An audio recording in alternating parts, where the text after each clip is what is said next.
मैं तो भगवान से बड़ा हूँ और मैंने सीता का पता बताया। सारी रात हनुमान जी मारे मारे में सीता न मिली, न कहूँ कोई मिला। भारत की नैया मझधार में गई, मझधार में गई और बाबा चले गए पैदल कार में गई। धार्मिक कथाओं को लेकर सोशल मीडिया पर जारी विवाद अब इटावा और सीतापुर की सीमाओं को पार करते हुए राजधानी लखनऊ तक पहुंच चुका है। इटावा में कथावाचक संत सिंह यादव पर एक कथित हमला और जातिगत टिप्पणी के मामले की जांच अभी चल ही रही है कि इस बीच एक और कथावाचक हेमराज यादव नए विवाद में फंस गए हैं। दरअसल लखनऊ के हजरतगंज थाने में एडवोकेट कुलदीप पांडे ने एक शिकायत दर्ज कराई है, जिसमें कथावाचक हेमराज यादव पर धार्मिक भावनाएं आहत करने और मंच से अभद्र भाषा का उपयोग करने का आरोप लगाया गया है। तहरीर के मुताबिक कथा के दौरान माता सीता की खोज का प्रसंग सुनाते समय हेमराज यादव ने हनुमान जी के लिए अपमानजनक शब्दों का इस्तेमाल किया, जो व्यासपीठ की मर्यादा के खिलाफ माना जा रहा है। ये पूरे प्रसंग का एक वीडियो सोशल मीडिया पर वायरल हो रहा है, जिसके बाद बड़ी संख्या में लोगों ने नाराजगी जाहिर की है। मामला धार्मिक भावनाओं से जुड़ा होने के कारण माहौल और ज्यादा संवेदनशील हो गया है। हजरतगंज थाना पुलिस ने बताया कि उन्हें तहरीर मिली है और वीडियो की सत्यता और प्रसंग की जांच की जा रही है। जांच के आधार पर आगे की कार्रवाई की जाएगी। इस बीच इटावा कांड में कथावाचक संत सिंह यादव की एफआईआर के आधार पर पप्पू बाबा, अतुल डीलर और एक अज्ञात व्यक्ति की तलाश भी जारी है, जिन्होंने कथित तौर पर मारपीट और अपमानजनक व्यवहार किया है। इटावा से शुरू हुआ विवाद अब प्रदेश के अलग अलग हिस्सों में धार्मिक मंचों की भाषा और आचरण को लेकर सवाल खड़े कर रहा है। कथावाचक हेमराज यादव पर शिकायत दर्ज कराने वाले एडवोकेट कुलदीप पांडे का कहना है कि वो इस मामले में कानूनी कार्रवाई के साथ साथ सामाजिक जवाबदेही भी तय करना चाहते हैं। कथा पे शुरू हुआ संग्राम इटावा से लेकर सीतापुर से होते हुए अब लखनऊ आ पहुंचा है। लखनऊ के हजरतगंज थाने में कल एक एफआईआर दी गई, जिसमें सीतापुर के एक कथावाचक के ऊपर एफआईआर करी गई है। हमारे साथ बात करने के लिए कुलदीप जी हैं, जिन्होंने कल एफआईआर कराई है। आइए जानते हैं क्या कुछ रहा है पूरा मामला। कुलदीप जी, क्या कुछ रहा है मामला? आपने कल एक थाने में, हजरतगंज थाने में एफआईआर दी। तो देखिए, जैसे मैं दारुल सफ़ा में था, वहाँ पे मेरे फेसबुक पे ऐसे मैं चला रहा था फेसबुक, तो वहाँ एक वीडियो आई सोशल मीडिया पे। तो उसमें देखा गया कि एक कथावाचक हैं जो हेमराज यादव हैं। फिलहाल यादव वाला प्रकरण चल रहा है, तो उस पर मैं कुछ नहीं कहना चाहता हूँ। मेरा मकसद ये है कि ऐसे भी जितने कथावाचक हैं, वो चाहे ब्राह्मण हों या यादव हों या कोई अन्य बिरादरी है, तो मेरा सिर्फ कहने का मतलब ये है, जो देवी देवताओं के ऊपर अभद्र टिप्पणी की जा रही है या अपशब्द बोला जा रहा है व्यास मंच पे बैठ के। व्यास मंच एक बहुत कहने का मतलब है कि बहुत एक प्रतिष्ठित और एक बहुत सभ्य शब्दों को चयन करके बोलने वाला एक मंच है। वहां से आप किसी भी तरीके से अपशब्द नहीं बोल सकते हैं। और सीता जी के प्रसंग को बोलते हुए ऐसा बोल गए हैं कि आप सुनेंगे तो आपको ही क्रोध आएगा।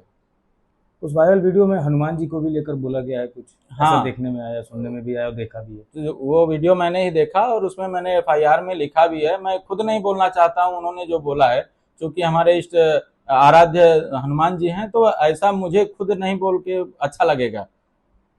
तो क्या कुछ कहना चाहते हैं, मतलब ऐसी चीजें होनी चाहिए? क्योंकि अब तो ये एक तरफ से देखा जाए यादव बनाम ब्राह्मण चल रहा है। देखिए, वो अलग विषय है। कोई भी अगर कृत्य किया जाता है तो जो अपराधी होता है उसकी कोई जाति नहीं होती है। ये एक बात यह है कि अगर वहाँ पे पंडित जी लोगों ने कुछ गलत किया है तो वो गलत है, वो अपराध की श्रेणी में है। और अगर इन लोगों ने अपनी जाति छुपा करके अगर वो काम किया है, तो वो भी पुलिस ने भी उनके ऊपर एफआईआर दर्ज कर ली है। उस पर भी पुलिस अपना जांच करेगी और जो होगा वो सबके सामने होगा। अभी आपका नेम प्लेट देख रहा था, तो उस पर लिखा था आचार्य एडवोकेट कुलदीप। तो ये आचार्य का क्या है, मतलब आप? हाँ, देखिए, एक ये डिग्रियां होती हैं। जैसे आप एमबीबीएस करेंगे तो डॉक्टर लिख सकते हैं, और एलएलबी करेंगे तो एडवोकेट लिख सकते हैं। तो ऐसे ही अगर आप संस्कृत से या साहित्य, व्याकरण से या साहित्य से या आप ज्योतिष से, किसी भी विषय से आप बैचलर डिग्री बीए करते हैं तो आप शास्त्री लगा सकते हैं। और अगर आप आचार्य करते हैं, आचार्य मतलब एमए होता है, तो जो व्यक्ति अपने आगे आचार्य और पीछे शास्त्री लगाते हैं, तो मेरा सरकार से ये अनुरोध है कि ऐसे जो फर्जी लोग हैं उनको चिन्हित किया जाए कि ये किस तरीके से लगा रहे हैं, क्या उनके पास डिग्रियां हैं ऐसे लिखने के लिए। तो मतलब आपका कहने का मतलब ये है जो बिना डिग्री के भी आचार्य बन जा रहे हैं, कथावाचक बन जा रहे हैं, उन पर सरकार को एक्शन लेना चाहिए। जी बिल्कुल, ऐसे लोगों के ऊपर सरकार को एक्शन लेना चाहिए। जैसे आप क्लिनिक खोल रहे हैं फर्जी, तो उसकी जांच होती है कि आप डिग्री लिए हैं या नहीं लिए हैं या ऐसे ही चला रहे हैं। उसी तरीके से जहां भी इस तरीके के प्रकरण होते हैं, पहली बात तो उनको डिग्री लेनी चाहिए। शास्त्री कोई ऐसे नहीं लगा सकता है। शास्त्री एक बकायदे पढ़ लिख करके 3 साल का कोर्स होता है, उसके बाद आप बीए का कोर्स होता है, शास्त्री उसे बोलते हैं।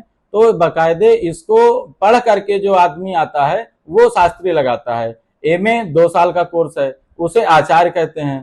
तो अगर जो इस ऐसे लोग हैं जो बिना कुछ किए ही अपने आप को शास्त्री लगा लेते हैं और पीला कपड़ा या लाल कपड़ा पहन करके मंच पे रोम तुलुम जो भी ये बोलते हैं, इस तरीके से कम शब्दों की मर्यादा से आप बोलिए। आप किस धर्म से आते हैं?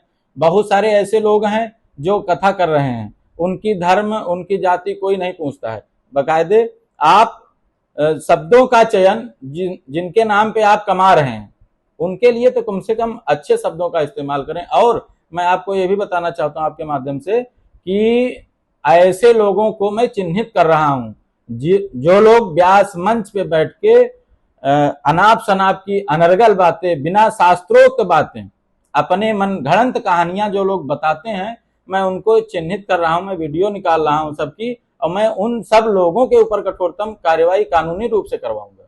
जब आपने आचार्य की पद्धति प्राप्त कर रहे होंगे या पढ़ाई कर रहे होंगे, तो उसमें अन्य समुदाय के, अन्य जाति के लोग भी थे वहाँ मौजूद? जी बिल्कुल, मैं यहीं लखनऊ से शारदा संस्कृत महाविद्यालय है लाल कुआं पे, वहीं से मैंने जो है अध्ययन किया है।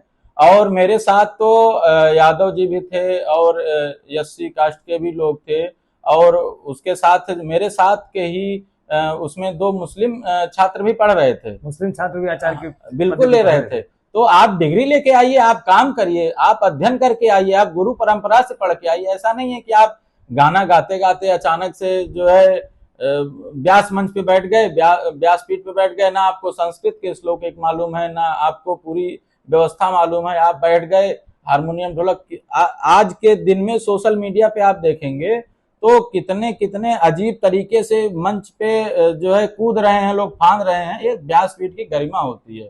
अभी एक जो है मैं और वीडियो देख रहा था, तो एक गोल्डी शास्त्री जी हैं, उनकी वीडियो मैंने देखी। तो जो है उसमें वो बंदूक लगा करके जो है कह रही हैं परीक्षित को मैं मार दूंगी, इस तरीके से मैंने वीडियो देखी है। तो ऐसे लोगों को मैं और चिन्हित कर रहा हूं, और उसे मैं कानूनी रूप से उनको लगाम लगाने का प्रयास करूंगा। तो ये थे हमारे साथ कुलदीप जी, जिन्होंने बताया कि उन्होंने आचार्य की पद्धति प्राप्त की है। कथावाचक, जितने भी कथावाचक हैं वो व्यासपीठ पर बैठ के अनर्गल बयान देने से बचें, ताकि हिंदुओं की, किसी भी धर्म की, मुसलमानों के धर्म की, गुरुओं की, भगवान के इष्ट देवताओं की कोई भी अपमानजनक बातें ना हो और इनके आस्थाओं को ठेस ना पहुंचे। लखनऊ से अंकित मिश्रा की रिपोर्ट, यूपी तक।